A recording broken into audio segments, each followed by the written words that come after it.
Každá generácia má nejaké svoje nové predstavy. Čo vy chcete, aby na Slovensku bolo? Aby ste mali priestor to hovoriť aj do toho verejného priestoru. Ja som preto rád, že máme aj generáciu D. Čo je taká, by som povedal, platforma, ako prepájať občanov a politiku, aby aj tí politici boli blízko k mladým ľuďom a vy, ktorí sa rozhodnete ďalej pokračovať v politike, OK, a ktorí nie, tak aspoň môžete nám hovoriť, čo je dnes dôležité, aby Slovensko riešilo práve z hľadiska vášho toho zotrvania, že tu chcete žiť a chcete sa tu uplatniť, aj keď vycestujete a vyskúšate. Ale vrátim to späť, tá ekonomika je kľúčová, lebo na konci dňa sa všetci živíme či už prácou alebo podnikaním a je skvelé, napríklad, keď aj idete do zahraničia, dosiahnete mety vo firmách, ktoré bude aj ťažko dostať na Slovensku, zarobíte peniaze a potom prídete sem a investujete a rozvíjate podnikanie tu na Slovensku, alebo prípadne dotiahnete tú firmu, založíte pobočku tej vašej firmy, pre ktorú tam budete pracovať nejakú globálnu a podobne.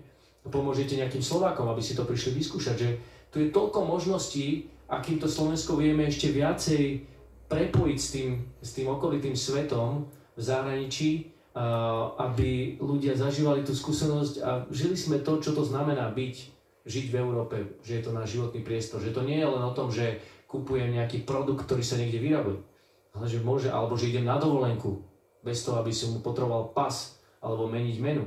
Ale o tom, že môžem naozaj na tom pracovnom trhu fluktovať, prinášať ľudí, vycestovať a nemusím kvôli tomu meniť svoje občianstvo alebo natrvalo meniť svoj domov. Ja by som to posunul už trošku viac aj do tej politiky, už tu bola viackrát spomenutá. Aký má dopad politika, verejné vystupovania?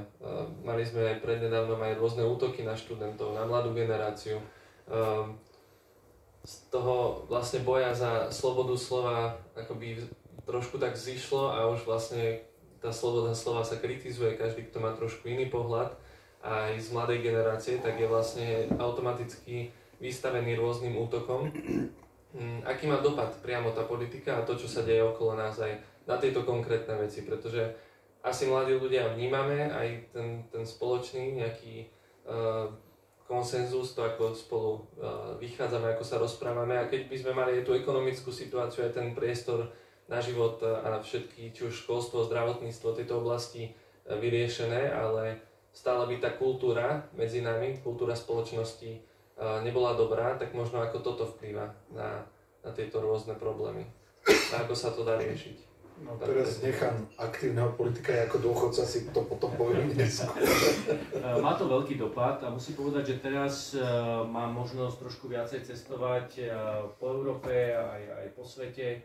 Naposledy pred koncom roka som bol v Indii, predtým som bol v lete na Tajvane, ale medzi tým som bol aj v Spojených štátoch. A musím povedať, že ma prekvapuje, ako v tých médiách, aj u nich, napríklad také, keď sa ľudia opýtajú na konkrétne kroky vlády. Som bol naozaj že prekvapený, že akým spôsobom, a teraz budem hovoriť ako trošku opozičný politik, ako Robert Fico, poznajú jeho meno. Poznajú jeho meno vo svete, žiaľ, nie úplne v dobrom. A veľmi ma zaskočilo, keď sa ma opýtali, že čo sa to deje u vás na Slovensku? Čo sa deje so Slovenskom? Ja som povedal, že viete, buďme prosím opatrní a rozlišujme. Jedno je Slovensko